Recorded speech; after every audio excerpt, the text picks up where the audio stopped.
want to talk to you about how to run a great online study. I'm going to cover the 5 key elements that I think are relevant to success. Let's start with clear objectives. You've got to get buy-in from your client as to exactly what it is you want to accomplish with this online study. And with these objectives, you need to understand, what do you want to do at the end? What do you want to pull out of the study? What are going to be the key findings? What is the mission all about? Then you want to make sure that you create activities that are very focused, direct. Don't waste respondents' time. You can do a lot of stuff with them, but you don't want to be redundant. You want to stick to the mission, and you don't want it to be a free-for-all. When you get to the free-for-all phase, you get too many questions in there, too many open ends, and it really becomes a survey versus a human, interactive, deep dive into their psyche. So what we recommend you do is that you establish these objectives, build the activities around those. Make sure you've got a very structured set of time that you're expecting each respondent to participate in each day of the study. And a pretty good best practice approach is 30 to 45 minutes. And again, the incentives need to match up that kind of work. You want to stay on task as far as what it is you're trying to learn. Build in some projective activities. Again, collaging, journey mapping, storytelling, fill in the blanks. Those kinds of things are fun and engaging for respondents to do. And of course, you're going to have to throw in some open ends, and occasionally there's some closed ends that have to be tossed in as well. Again, but keep it focused, structured, and to the point. One of the most important aspects to running a great online study is keeping the recruiter involved from the beginning to the end. And there's a lot of different options out there on recruiting. Some of those are price driven. So again, the old style focus group recruiting is the highest quality, most expensive way to go. And then there's some quant tools, methods, and different panels that you can use that help to drive some costs down and maybe can pick up the speed and make things a little bit more efficient. Those aren't completely proven yet. They are real good, but again, the old style focus group, database recruiting methods tend to be the most effective. The other thing that you need to do is you've got to make sure that your incentive matches the workload that you're asking the respondents to do.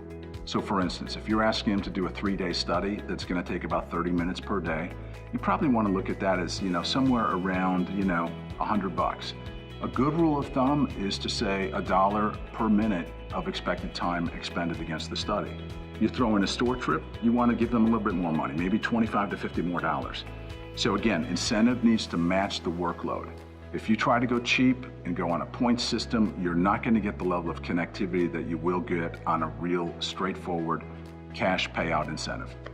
Another important thing is to stick to the schedule. If you tell them it's 3 days, make sure it's 3 days. Sure, you can probe all you want. If the study's going to start on the 21st, make sure it starts on the 21st, because people have vacations, other things to do, you lose them. So when you get the recruit locked in, make sure your client's on board, make sure the recruiter's on board, and everybody is focused to the start date that you promised. It's incredibly important to use your imagination and creativity when you develop an activity guide for an online study. There are so many things you can do over the course of 3, 4, or 5 days. You never want to repeat things or just have them, you don't want to be redundant, and you don't want to have them just answer open-ended questions. The ability to go in and have them record some video, do a little kitchen tour, do a collage on day 2, maybe day 3 you dive into storytelling, maybe day 4 is some kind of a positioning review or some concept testing to get some positioning statements out in front of them. You have this ability to do something different every step of the way. And again, if you do make it different, change it up every day, stay in touch with them, explain what you want them to do, you're going to get them to perform at levels that you never imagined possible. Another very important thing that you need to remember is to design the study with the report in mind. When you have 30, 40, 50, 60 respondents over the course of 3, 4, or 5 days or more, you're going to have a lot of unstructured data. So you want to make sure that you do all the right things, both pragmatic and projective, to help you build that report at the end. You're going to want stimulus. You're going to want video. You're going to want some collages. You're going to want composite collages. You're going to want a few quotes, a couple of stories, pictures, house tours, store visits.